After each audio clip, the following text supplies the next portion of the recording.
Hello, good people. Welcome to Beyond a Bachelor's, the show where we share the stories of people's journeys to and through graduate education and career elevation. I am your host, Dr. Justin Grimes, a graduate education and career expert who helps individuals figure out what's next for them beyond the bachelor's. Today, I'm excited about our special guest, who is Sheila Carmichael, a leadership architect, executive coach, and the author of the book Presence: Self-Coaching Strategies to Ignite Your Authentic Leadership. Before we get into today's interview, I want to share briefly about the work we do here at Apply to Graduate School, which is the sponsor of the Beyond the Bachelor show. If you are ready to take your career to the next level, with the skills, the expertise, and the credentials needed behind your name, and you know a graduate degree is in your future, I want you to strongly consider looking at the resources at Apply to Graduate School. One of the first things you can look at that would be incredibly helpful for you is a copy of the book, 20 Questions to Answer Before You Apply to Graduate School, a guide for getting into graduate school. This is the book that helps provide you with all the information about not only the process, but what decision makers are looking for. And as you're continuing through this book and going through your journey, one thing is going to come up that's important in this process, and that's how you share your story. That's how you talk about yourself, your experiences, your background, often in the form of what they may call the statement of purpose or personal statement. And to assist you with that, I want you to look at our personal statement advantage program, where we will help you learn how to write this story in 90 minutes or less. Also on the website, we have additional complimentary resources for you to review and so much more, along with a list of all the past guests from the Beyond a Bachelor show. Now that I've got that done, I'm ready to get started with today's conversation. I am beyond excited about hearing more about her journey and the work that she does, and more importantly, the lessons we're going to learn from this. So, Sheila, if you could just briefly introduce yourself and a little bit about your professional background that you want to share with the audience. Yeah, thank you so much, Dr. Justin. Oh my goodness. Who knew from a conversation of knowing about your services that it would lead to this? So I so appreciate you extending this to me.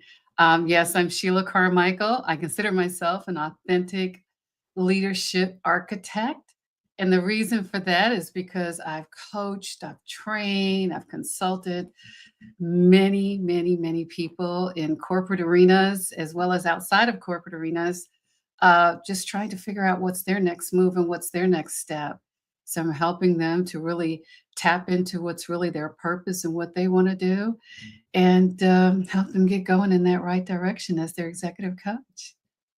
Thank you for that introduction. And y'all forgive me, I did not kickstart this off appropriately. Happy Women's History Month. I was intentional this month that I wanted to highlight nothing but women guests. I think the world of women, obviously, I have a wife who's a woman and raising a little child who's going to, if she decides so, classify herself as a young woman as well. And I think that the world of women, and a quick backstory, in my own dissertation research, looking at what factors influence Black men to pursue education.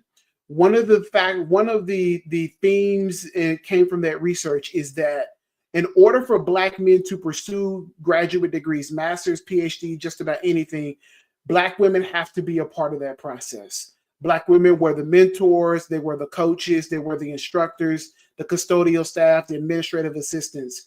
And so when I think about my journey to graduate education, when I think about my collegiate career, my professional career, I am not successful without the work and support of other women. And so I think it's important for me to take a moment to not only celebrate this moment, but to extend space and opportunity for women to have a chance to have their time and have their careers and things be explored, especially now more than ever. All we see politically happening, impacting women, I needed to make sure that I said that. So again, happy Women's History Month, and I look forward to all the folks who will be joining us. Now, you have a very interesting story that we talked about previously around choosing to start a degree at one point in your life and making a decision to go a different direction and stop the degree. And Mhm. so this is a reality that a lot of people want to try to pretend like it doesn't happen, but I know it's the case. I've seen people start and stop. And so talk to us a little bit about what initially motivated you to pursue the graduate degree and what ultimately led you to decide to stop. Yeah, no, you're absolutely right. There's so many folks who start this journey and life comes upon them, work comes upon them, priorities shift, all the things that are happening in their universe, so to speak, kind of causes it to maybe take a different turn. I Mhm. know I wanted to pursue it because I was a working adult and I went from single to married and motherhood all in the same swoop, and I was finishing up my master's. And as I was finishing that up, I thought, wow, I enjoyed this so much. Mhm. I just enjoy learning. Mhm. So let's keep going. Let's just keep going. And so as I waited until things I thought were going to settle for me to do it, I went ahead and signed up and said, let's go for it. Let's go get that doctorate in organizational development or organizational management so I can get this kind of rounded out just to pursue that. But like you asked, why did I stop? Well, I'm going to go back to life. Life, not me. Mhm. That's real. Life on me. Work was good. I worked for a company at the time who was absolutely fabulous. They were very, very supportive of anything I wanted to do for professional and personal development. But life didn't look at it that way. Life said, Mhm. "Hey, I've got some priorities here at the time I need you to focus on." And so I was faced with a decision. Do I continue to pursue my education, or do I take care of higher priorities with family? And so put the brakes on school and try to take care of things with family. Yeah, and there's so many people that are either contemplating that or have navigated that same similar, not the exact specifics of what your situation was, but this kind of the conundrum in terms of where do I need to go next? What needs my energy and time? Mhm. And sometimes we find ourselves having to say that the thing that needs more of me is not going to be school at this time period. But Yeah. then there are times where we may decide that we want to go back. And so Yeah. I know with your extensive career, you started you a little interest has started to come your way with thinking about going back. Um, Talk to us a little bit about what has transpired in your life that makes you say, "Hmm, I'm thinking about reconsidering this, and maybe right now is the time." Yeah. Well, I've been contemplating that for quite some time, and I kept finding an excuse not to. I'm just gonna be honest. I kept saying, "No, timing's not right. When will I have the time to balance everything between not only just family and the immediate household, but then, my parents started aging, and then it's like, well, now I've got another priority." I kept finding another reason, whether it was right, wrong, or indifferent. It was just timing just was not right. And so Mhm. when I think about why that little nudge inside kept saying, "Hey, you wanna do this, you wanna do this, you wanna do this." Mhm. Now it's like, "Okay, let's evaluate all those things that were getting in the way before," and I couldn't find them as an excuse anymore. It's Mm. like, now is the time to do it. Seems crazy at Yeah. this stage in my life, but just managing that internal noise and checking it and discerning against it to ensure, is it really the timing and right for you at that moment? If it's not, it's okay. Yeah. Keep doing what you need to do. Now I know that people often talk about the support systems that they have, Mhm, particularly individuals I also have talked to who have decided to come back to the journey and they take some things away from that. And mhm. so from the previous journey, so I'm curious about whether any lessons, any approaches that you used previously that you're now using in this process to reconsider going back to school. Yeah, it's a fabulous question, Dr. Justin. The things that I was looking at to as the excuse to not do it, they're no longer existing. So Mm, that's number 1, right? Some things have changed, right? If we were the same person we were 10 and 15 years ago, then we wouldn't be growing. So things mhm, have changed, so that means that I have grown. And as I think about your question, I think the number one thing is just around the household management and support systems that you have, Yeah. because you really are going to need it. When I was going through my master's, I had that. It was strong, it was thriving. The Hmm. cheerleaders were rallying around, even when you were feeling like, oh, I got to read another book and I got to get through another paper. Hmm. But when you have the encouragement and support from your village, then it just fuels you to feel like you can conquer anything. And so Yeah. when those things are in place, and when I think about what's in place now, the village has shifted and it has changed Hmm. and it has grown tremendously. And some of the players are different, quite different. The village I Yeah. have now has more people who have already accomplished their doctorate. Hmm. That makes a big difference when I'm getting ready to look at this new journey that wasn't in place before, right? Hmm. The respect for what you're wanting to do in your vision, that's heightened. And Hmm. that's the encouragement of that village and other, sponsors around you to say, yes, we got your back. We want to see you succeed. We want to call you. And some have already claimed it. They're Hmm. like, I'm already claiming Dr. Carmichael. Okay. So I'm one when who you don't have, who's going to claim before you yeah. ahead of time. Yeah. So when Absolutely. the universe speaks to you and you just have that, you just know, okay, Hmm. things are different now. Things are primed better now. Yeah, and that's one of the things that in the book that I have people to really think through, which are not only the supports that they need, but the goals that they have, the things that they want to Mhm. accomplish. And when I'm talking to a lot of my seasoned professionals who are thinking about going back to school, one of the things we talk about is not only what you're bringing to the classroom, but the place and position that you're in now. Yeah. Often is it a place where you know yourself really well, you know exactly what you're looking for. You're not coming into this through a lens of hypotheticals of what you would use this degree Yes. for. You know clearly exactly what you want to do.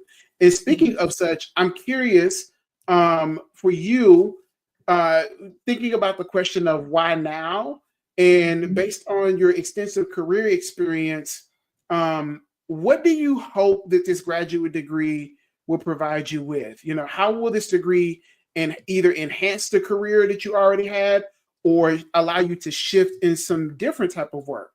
Mhm.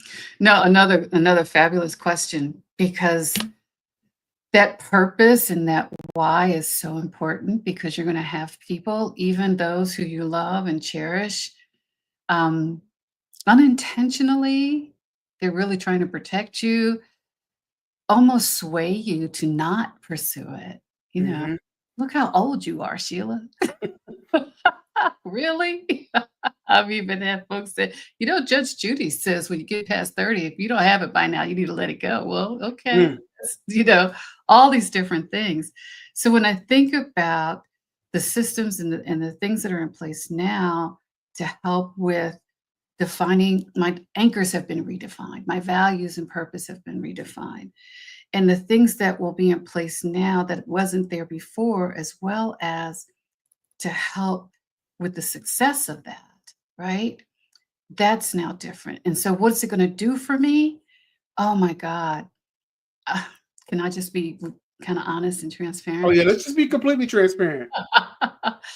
I don't know if the desire for it was as strong then as it is now. Hmm.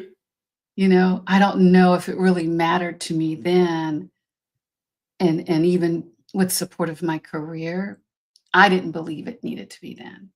Yeah. But as I look at it now and what I hope for it in the future, I mean, I want us to just take a moment and just visualize, if someone's asking me to come in and speak and they introduce me as Sheila Carmichael, Hmm. right? Your leadership architect. And then if they press pause and do that reintroduction of it and say, Dr. Sheila Carmichael, Hmm. your leadership architect, that's going to vibrate and resonate differently when I hit whatever platform I'm speaking to. It's going to hit differently when I'm interacting with others during our coaching sessions. It's Hmm. going to It's going to feel different, not only for them, but also for me. There's going to be an immediate elevation of respect as a result because they Yeah. know you had to do some time, right? You Hmm. had to put in a lot of energy and effort and research to support holding the highest level of education title that you can get. So Hmm. it's going to naturally, just by itself, organically vibrate and resonate differently and elevate your authority and your credibility as a result. That doesn't mean I wouldn't be able to still have the same clients, but it's going to show up differently in our Yeah. interactions. Yeah. I agree with you. There is a certain honor, respect, and prestige. Is why, in the book, that's why I have the question, why do you want more than the bachelor's?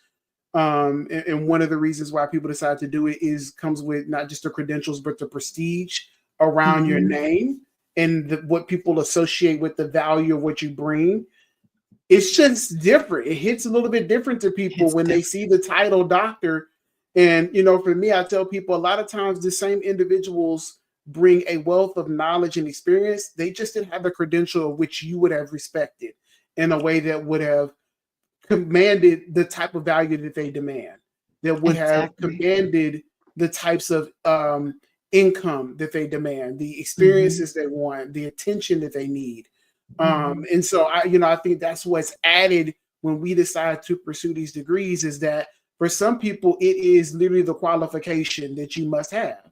For Mhm. others, it's the credential to support what greatness already exists within you. And Yes. so I love you sharing that, the ways in which people will receive you, when Mhm. you decide to complete this. Not gonna say when you decide, when you complete this, because I speak things into to the future for folks in that way.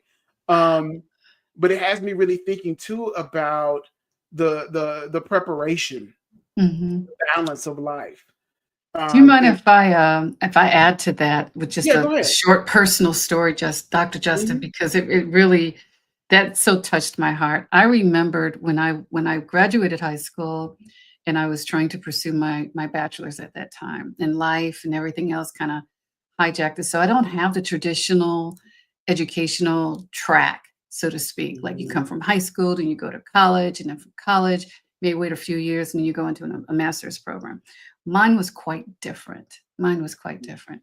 I got out of high school, I went to college. Funding was no longer there, so I had to re-engineer some things. And then I had mhm, to figure out how to get back to it, and it was beating me down. It truly mhm, was beating me down at that time. And my brother, my biggest cheerleader, he said this as I was just struggling through trying to get through everything and work at the same time. mhm, He said, "Sheila, I promise you," and it's a phrase that probably most of us seniors would know. Once you get that piece of sheepskin, mhm, people will look at you differently. Hang mhm, in there, sis. Just hang in there. And that just automatically just boosted me. I'm telling you, having the right people in your village. And so I was able to get that done because I had very close, dear friends who would say, "Oh, better than you, girlfriend, than me," because they already got theirs. mhm. And I'm like, instead of trying to be supportive, right? Yeah.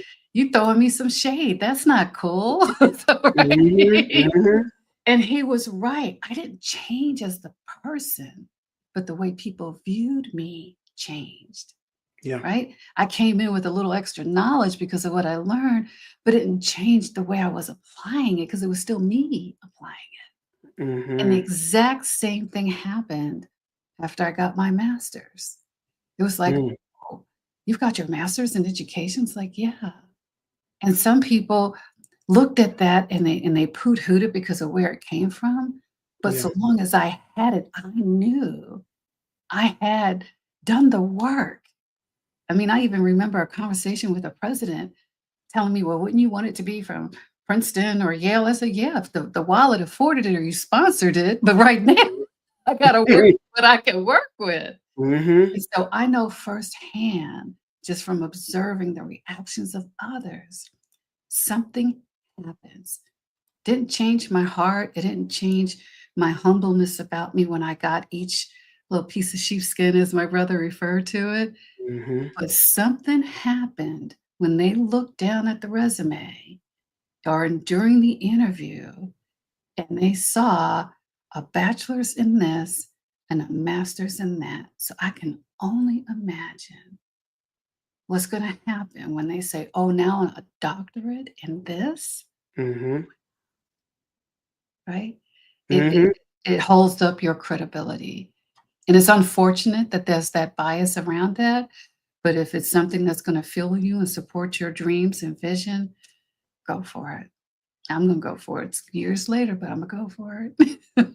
I feel like you coaching us on this call. So while you're doing that, I'm just going to remind people about our guest today, Sheila Carmichael, Global Executive Coach, and be sure to contact her. I need to make an update, but make sure you contact her and reach out to her, as well as taking a moment to highlight her book. You probably see it in the background, but be sure that you get your copy of her book, Presence Self-Coaching Strategies to Ignite Your Authentic Leadership, at her website, SheilaCarmichael.com. Now, you're approaching this from a different perspective, and I'm sure there are things that you have thought about that you say, this version of me would do this completely different than the previous version of me. What are some of those things that you're looking at that you are planning to implement in this new stage of applying, picking a program, making it work for the life and the goals the life you have and the goals you want to achieve? Yeah, another great question. The first time I pursued it, I don't think I knew time management very well. I'm not saying I'm an expert in it now, but the level of time management then is nowhere at the level of time management it is today, which is a huge difference. And also, we will prioritize what's important for us. Yes, we will. So what didn't have as much weight of importance back then as it does today.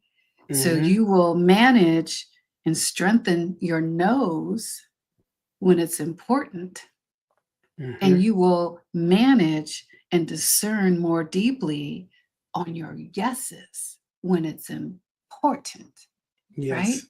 And so that area of wisdom was not quite fully baked then, because things could easily come in and hijack it, or reprioritize things for me, where when it's really important and it's true to you, saying no is not going to have any inner critic's voice around it, comparison around it.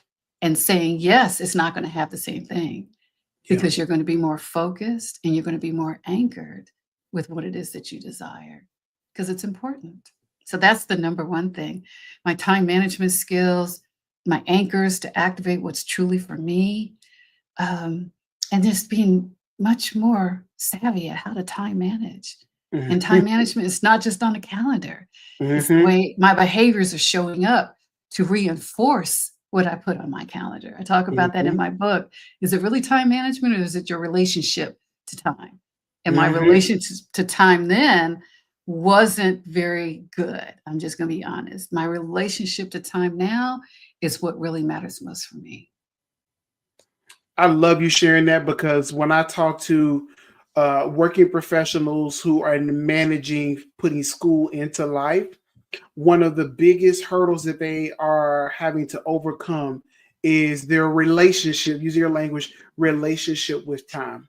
That sometimes individuals conflate the idea of what time is and their use of time prior to them starting. And then once they start, every single person that I talk to after their first semester say, how does the first semester go? Everybody said,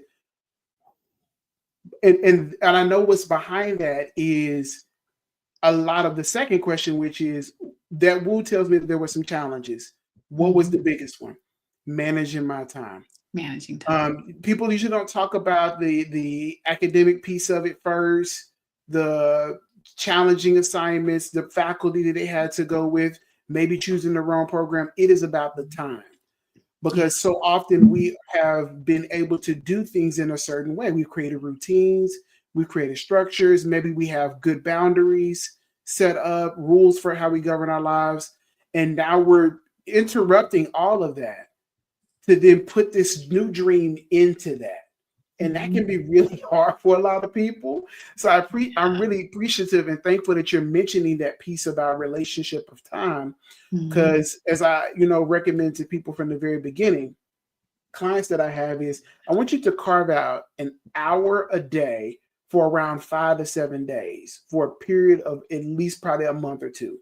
Because I want you Mhm. to build the habit of one, rearranging your calendar to do this thing is using your words. That's a priority to you because it should be a Right. priority. Anytime you invest in money in school, it's a priority. It Yeah. should be. And Yeah. so part of that is to help them to begin to prioritize their life to make this work. The second thing is to position them in the right mental space to be able to do this.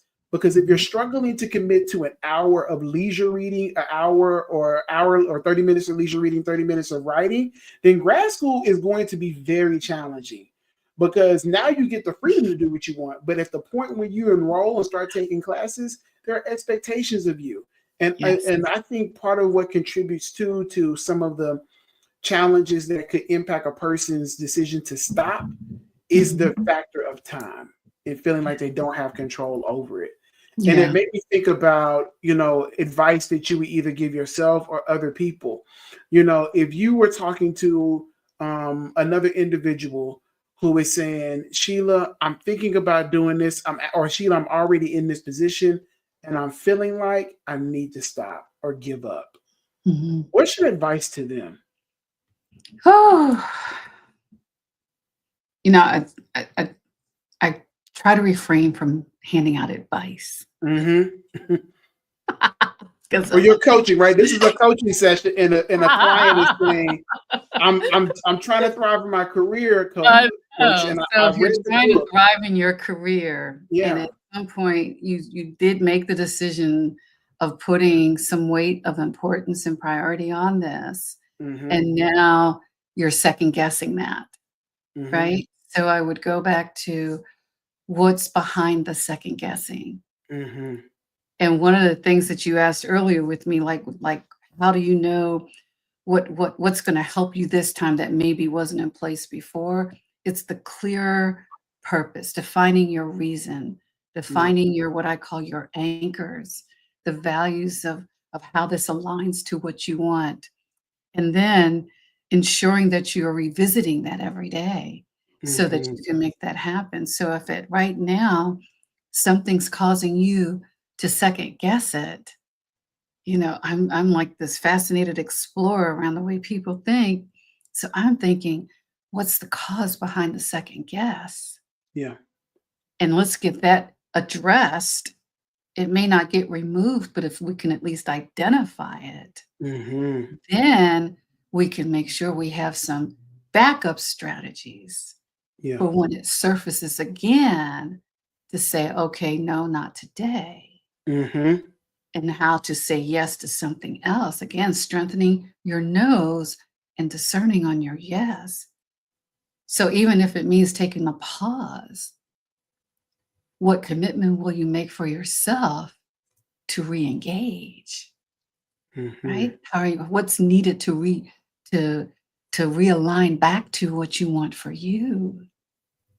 And maybe it is if the timing is no. I mean, look how long it took me, Dr. Justin, right? And Mm-hmm. so I can't hand out advice because then that means I'm judging. Yeah. And I'm not I can't be one to judge. My house is made out of glass. I can't throw any stones. So, Mm-hmm. you know, it's really about what you want for you and your why and your anchors and keeping that so close, just like if you were going to write a book, right? Keeping it Mm-hmm. so close to you that no matter what comes up is going to help be your shield to stay true to your nose and true to your yeses. Yeah. And I think that advice or coaching you just gave us, complimentary, Like a um, blend. helps to ground people because there are going to be so many moments in this experience, in this process, where you Mhm, are having to make negotiations. mhm, And when you have a strong yes and no game, that when the negotiations come, you will hopefully be in a place where you can leave from the decision you can leave the decision from a place of peace and groundedness because Yes. you know who you are, you know what you're trying to do. And there's Absolutely. really no kind of malice intent. There's no Yeah. intent to hurt people or even hurt yourself, right? And so Mhm, I mhm. appreciate you, reminding us about that.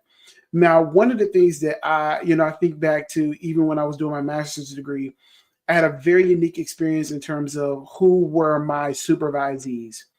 I had a 19-year-old college sorority young woman. I had a mother and daughter who started. Mm, Mom chose not to start school so that daughter could have a life. And then they started at the exact same time. A very unique experience. mm. And then I had an elder, more seasoned individual who had retired. And Larry was 68, going back to get a Wow. second master's degree. He retired from working at the paper. So to have such a various group of people to be supervising at 22, 23 years old was very interesting to me. And so one of the things I cherish the most is I love talking to the other ones, but I love talking to Larry because Larry had a lot of life experience. And a question I asked him is one that I'm asking you too, which is, you're more seasoned in your life. You've accomplished a whole lot, and I'm sure there's still more goals that you want to achieve. What advice would you give another person of your same seasoned experience who's Mhm, considering this journey? It's always likely been a life goal. They just have not done it. And they mhm. may say, oh, but nah, I shouldn't do this. I should Yeah. just coast myself into enjoying my retirement or finish my career out. What would you share with them? I think it still goes back to everybody has something that's causing them to even think about it. So let's Mhm, understand what that was. What was the trigger behind that? mhm. And then talk to the right people. Yeah. Okay. So are you talking to folks who are going to criticize and naysay? Be very mindful of who you are asking for advice Mhm, and why you went to them for that advice. Because if you went to them for that advice to reinforce the doubt, then that's exactly what you're going to get. mhm, Right? Right? But if you switch that up, just shift your thinking around that and say, who can I go to with a more objective perspective that's going to help me make my decision? mhm, That's different than am I seeking them to give me the answer that I don't believe I know. mhm, I would challenge that and say, I'll bet you have all the answers inside when you have the right person in front of you who you can ask that can give you a more objective, fuller view for you to process to mhm, make your best decision. And so if there's a doubt, then let's understand the doubt. There was a reason why you wanted to pursue it, so let's lay that out. It's almost like you're doing your own personal SWOT analysis, right? Like, what are my strengths? What are my weaknesses? What are my opportunities? What are my threats? But you're doing that more reflective of you. mhm, And then which ones are the ones that you're really going to base your decision off of? Sometimes you make decisions off of the opportunities, and sometimes you make decisions off of the threats, right? So, but be clear about where your decision is being anchored from so that you mhm. can use that for making what's the best decision for you. Yeah, I love that. And what it brought me to is something that Coach Jasmine, we both know, has shared with me and many others, which is we seek other support, not their permission. Yes. And for those who are listening or watching this live who are thinking about whether they should or should not pursue this thing that has been festering in your mind, because I tell people you don't wake up one day and say, you know what I want to do? Start a master's degree or doctoral degree. This is something that was in there. And you should be seeking individuals who are going to be from the position of support and not from the position of trying to get permission from them, because you Mhm. know what you need to be doing going forward. Um, Absolutely. as we get ready to close from this conversation, one of the things I'm curious about is what's next for you in your career? what's next for you and the things that you want to do um, in life in general. Now that you've made this decision, you're going through this process. What's happening next for you? Yeah. That is truly an amazing question. And the reason I say that, because I'm not trying to pursue being, the chief learning officer, the chief people officer, and all of that. I don't think I've ever had that deep rooted in me. I believe once upon a time I said, once I got to a director or senior director level, I was good for role climbing, ladder climbing in corporate. Mhm. And people really, why not, Sheila? Why not? It's like, because it just wasn't something I wanted to do. Right. Yeah. So I was clear about that. So here I am. I share in my book, with each chronological floor you step on, right? Your 20s, your 30s, your 40s, your 50s. And, I'm on that sixth floor with a couple steps. I'm like, okay, so what's next for me? And what do I want? Not only this to help support, but just for myself and fulfillment in my life, you Yeah. know? And looking at the different pillars of that, not just finances, but relationships and work and what I want to do. There's one thing I've always said: so long as I'm doing what I love and love what I'm doing, for me, titling doesn't matter. It Yeah. really doesn't. And I used to do a lot of career coaching and training. And I would remind people that there's so many different areas that you can take your career and different angles of it. You can go up, across, down, swirl a little, whatever it might be. But at the essence of it, at the core of it, is it something that you're going to enjoy? So what's next for me will be what I will enjoy. I love talking to people and sharing, you know, what I call pearls of wisdom to help them, like a mentor. Mhm. I love helping and supporting others to kind of take all these pieces in their mental puzzle and form it together and make it click in the right places for them. So they're forming their best picture of their puzzle. All these different things. So long as I'm doing what I love and love what I'm doing, what's next will align with that. Mhm. It will align with giving me fulfillment, tapping into what I know are my God given strengths and talents, and helping me always to continue to grow and learn. Yeah. If it affords me that, I am all in. What a great answer and a great way to conclude our conversation. I want to thank again our guest, Sheila Carmichael, Global Executive Coach. Please be sure to reach out to her at her website, SheilaCarmichael.com. There are a wealth of wonderful resources, information, and even a link to purchase a copy of her book, Presence: Self Coaching Strategies to Ignite Your Authentic Leadership. Again, you can get at SheilaCarmichael.com. As we talk today about different things related to career, deciding your yeses and your nos, getting grounded in your decision, being okay with saying that I want to go forward with this desire to pursue a graduate degree, please don't hesitate to go to the website applytograduateschool.com, where you can also purchase a copy of the book, 20 Questions to Answer Before You Apply to Graduate School. Look into our coaching program, where we're working with individuals from the inception all the way to the point to where they're now starting their first day. And so, because I recognize that support, speaking of that, is needed, not just even within the process of applying, but even at the stage of once you've been admitted and you're trying to figure out, what should I do Mhm. next? And you're Yeah. in that phase of classes hasn't started yet. What should I be doing? What should I be thinking about? That's what we're here to do at Apply to Graduate School. And again, thank you, Sheila, for joining me today.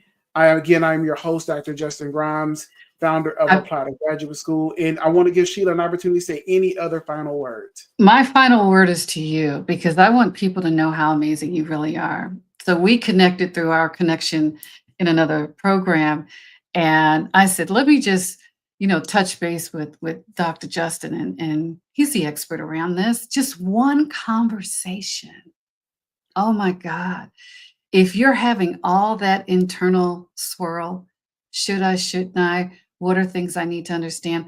I had like what, Dr. Justin, like 5 or 6 questions I had Mm-hmm. packaged, and I walked away from that conversation with 7 or 8 other things to consider Mm-hmm. as I started vetting out schools and researching where I want to go and what I want to do. And it all came from a center of love. And I so appreciate Mm-hmm. you for that. I mean, because it was things I hadn't even thought about, but because of your knowledge and your experience and your expertise, I was like writing feverishly, like, oh my God, wait a minute, I got to write that down. I got to write that down, right? Mm-hmm. And I've been using that to help me with making my best decision on the school, the program. I mean, even things down to cost options and things like that. Why some schools high and low, and all these little things that you don't think about, the dashboards of what a school is looking at, all these different things. I would encourage you, even if you're sure, right? Even if you're certain that this is what you want to do, you need to have a conversation with Dr. Grimes. Okay. Mm-hmm. It's just going to help you even more. I receive it. I appreciate it. I would agree. No harm in the conversation because It I is just what it want, is. yeah, as I tell people, the mission of graduate school is of apply to graduate school is to make graduate education more equitable and accessible to people. And my ultimate goal is to figure out how we can decrease the student loan crisis, the career degree mismatch, and ultimately help people find programs that will meet their goals and their needs so that they can go live the life that they really, really want to live. And the degree just adds another credential that's going to push them towards that pathway. And so I look forward to connecting not only with you again and championing and supporting the work that you're doing, but also supporting any individual listening who is considering a graduate degree. With that, thank you all so much for listening to today's episode of Beyond the Bachelors. Again, happy Women's History Month. I'm looking forward to you all joining us again next week. And I'm looking forward to this discussion about a person who transitioned from being an administrator to a faculty member to now being an editor and doing so many other things outside of academia. So I look forward to you all hearing us with that conversation. With that being said, have a wonderful night and talk with you soon. Goodbye.